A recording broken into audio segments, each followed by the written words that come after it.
iTCA Malware Analysis Complete Beginner's Guide course. Welcome back to our iTCA Malware Analysis Complete Beginner's Guide course. In this module, we're diving into malware analysis, a critical skill for anyone serious about defending systems against cyber threats.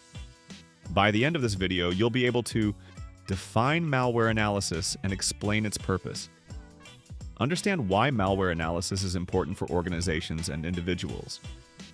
Identify when malware analysis should be performed and who should do it. Learn from real-world cases where lack of malware analysis caused massive damage. So, grab your notebook, because this module is packed with real-world insights you don't want to miss. What is malware analysis? Malware analysis is the process of studying malicious software to understand its behavior, origin, and impact. Here's what it typically involves. Identifying the type of malware. Is it a virus, Trojan, ransomware, or something else? Understanding its behavior. How does it infect systems? How does it spread? What is its payload? Determining its origin and purpose. Is it financially motivated, a political tool, or just sabotage? Developing countermeasures. Security patches, antivirus detection rules, and better response strategies. You might be wondering, what's the end game of malware analysis? Why spend all this time studying malicious software instead of just deleting it and moving on? Well, the ultimate purpose goes way beyond cleaning up a single infection. Malware analysis isn't optional, it's essential. Here's why. Early threat detection. Security teams can identify and stop new malware before it spreads. Example, detecting a Trojan in its early stages can prevent ransomware from ever reaching critical systems. Understanding attack vectors. Knowing how malware infiltrates systems helps you close security gaps. Improve defense strategies. Security teams can design better firewalls, intrusion detection systems, and antivirus signatures based on real attack data. Forensics and legal evidence. Malware analysis often provides digital evidence used in investigations or legal cases. So, when should malware analysis actually be done? First, malware analysis should happen right after detecting suspicious files or activities. The sooner you analyze, the faster you can contain the threat before it spreads. Second, it's a must during forensic investigations after systems have been compromised. Think of it as crime scene analysis for the digital world, understanding exactly how the attack happened and what damage was done. Third, it plays a big role when developing security tools or patches. Every insight gained helps build stronger defenses for the future. Who performs it? Well, here's the deal. Malware analysis isn't just for the big security teams or tech experts. Cybersecurity analysts and incident responders handle it inside organizations. Forensic investigators take it up during digital crime cases. Malware researchers in private companies, universities, or government labs dig deep into malware families and attack techniques. But here's the twist. Even regular users spotting strange pop-ups or weird system slowdowns are doing a basic form of malware analysis. You don't need to be a pro to recognize when something feels off. Case studies, real-world lessons. Let's look at two real-world examples where the cost of neglect was massive. Case Study 1, Target Corporation, 2013. In 2013, Target Corporation faced a cyber nightmare. Hackers installed malware on their point-of-sale systems. The result? 40 million credit and debit card details stolen. All because early malware detection wasn't carried out.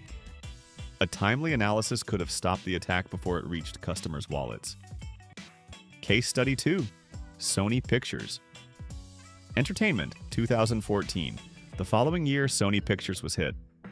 Malware infiltrated their networks, leading to massive data leaks and system destruction. The fallout included financial losses, leaked confidential emails, and years of reputation damage. Proactive malware analysis could have detected the threat before it spiraled out of control. Types of malware analysis. Malware analysis isn't one size fits all. Different approaches are used depending on the goals, the type of malware, and available resources. Let's go through them one by one. Static analysis. Static analysis involves examining malware without executing it. Here's how it works. Analysts inspect the file structure, code strings, headers, and metadata. They often compare file hashes or signatures against known malware databases to quickly identify threats. Some popular tools include IDA Pro, Ghidra, PEID, and XEinfo PE. The big advantage is safety. You're not running the malware, so there's zero risk of infection. Plus, it provides quick initial insights. The downside? It doesn't show real-time behavior. You won't know what the malware does when it actually runs. Dynamic analysis. Dynamic analysis takes it a step further.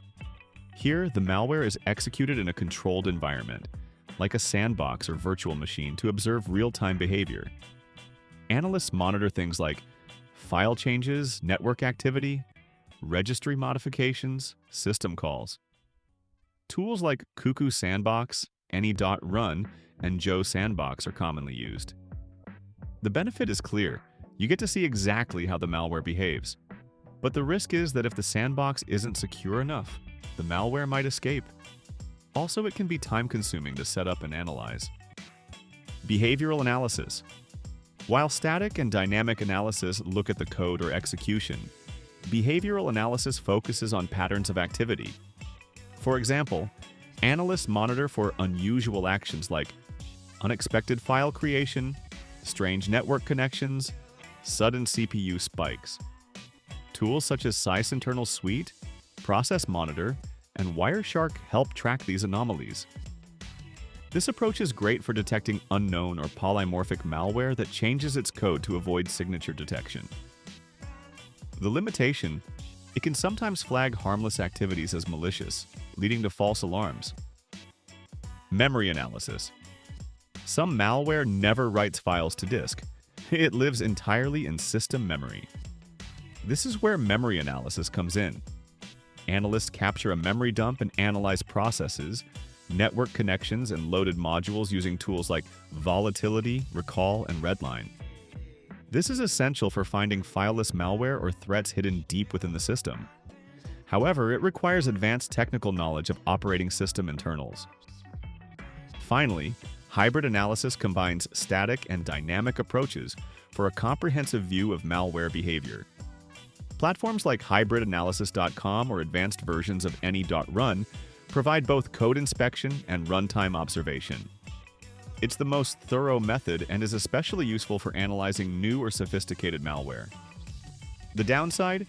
It's resource-intensive and requires skilled analysts to interpret the results effectively. Pause for a moment and answer this in the comments. Which analysis approach do you think is most effective for detecting modern malware, and why? I can't wait to hear your thoughts. Tools and resources for malware. Analysis. When it comes to malware analysis, having the right tools isn't optional, it's essential. These tools help cybersecurity professionals safely study malicious software, understand its behavior, and build better defenses against future attacks. Let's break it down into 5 key categories of tools you'll use in real-world malware analysis. First, static analysis tools. These are perfect for examining malware without running it. Think of them as digital microscopes for malware files.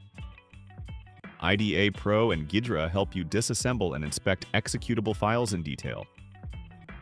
Tools like PEID and XEinfo PE allow you to check file headers, detect packers, and analyze the file's structure. The best part? They keep things completely safe since the malware never actually runs. Next, dynamic analysis tools. This is where we let the malware run, but in a safe, isolated environment, to watch what it does in real time. Cuckoo Sandbox provides an automated space to observe malware behavior. Any.Run is more interactive, letting you control and analyze the malware as it operates. And Joe Sandbox gives you detailed behavioral reports, including network and system activity. Then we have behavioral analysis tools. These focus on the patterns of malware activity, what's happening on the system and network while the malware is active. SICE Internal Suite, with tools like Process Explorer and Process Monitor, helps you track running processes and file changes. Wireshark captures and analyzes network traffic to spot suspicious connections or data leaks. Fourth, memory analysis tools. Some malware hides only in system memory, never touching the hard drive. To detect it, we use Volatility and Recall, which let you analyze memory dumps to find fileless malware, hidden processes, or injected code. Finally, hybrid analysis tools.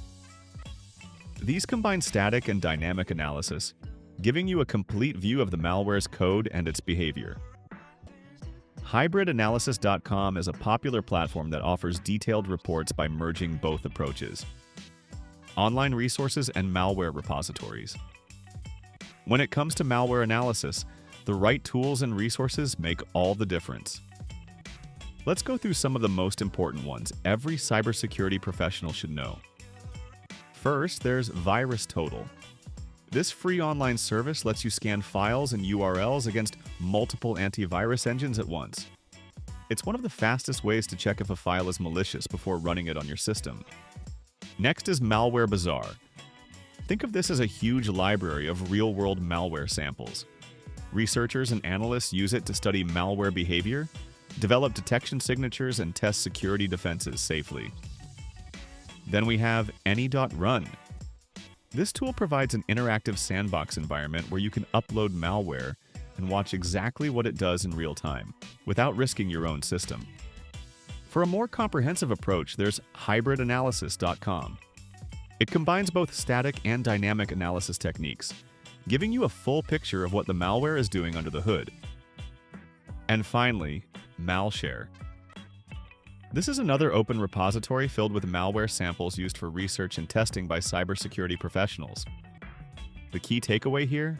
Always use these tools in a secure, isolated environment, like a virtual machine or sandbox, so you can safely analyze threats without endangering your own system. Malware Analysis Lab Setup Essentials.